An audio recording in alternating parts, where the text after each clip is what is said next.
மதுரை சிந்தாமணி பகுதியில் போதையில் இளைஞர்கள் 50க்கும் மேற்பட்ட வாகனங்களை சேதப்படுத்திய சம்பவம் பெரும் அதிர்ச்சியை ஏற்படுத்தியுள்ளது. மேட்டுப்புஞ்சை, குருநாதர் கோவில் தெரு, நடுத்தெரு, காளியம்மன் கோவில் தெரு உள்ளிட்ட 5க்கும் மேற்பட்ட தெருக்களில் நேற்று நள்ளிரவு 2:30 மணிக்கு மேல் சுற்றித் திரிந்த சில சமூக விரோதிகள் வீட்டின் முன்பு மற்றும் சாலைகளில் நிறுத்தி வைக்கப்பட்டிருந்த 50க்கும் மேற்பட்ட இருசக்கர வாகனங்கள், ஷேர் ஆட்டோ, மினி வேன்களை பயங்கர ஆயுதங்களை கொண்டு அடித்து நொறுக்கிவிட்டு சென்றுள்ளனர்.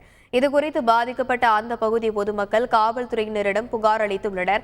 சம்பவம் குறித்து காவல்துறையினர் விசாரணை மேற்கொண்ட நிலையில் அதே பகுதியைச் சேர்ந்த 4 இளைஞர்கள் மது போதையில் இந்த சம்பவத்தில் ஈடுபட்டுள்ளது தெரியவந்துள்ளது.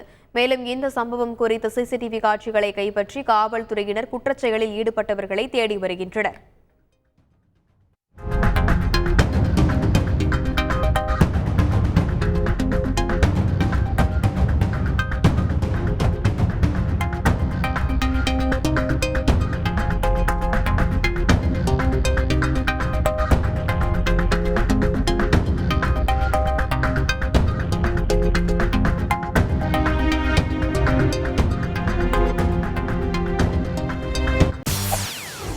செய்திகளை உடனுக்குடன் தெரிந்து கொள்ள உடனே சப்ஸ்கிரைப் பண்ணுங்க.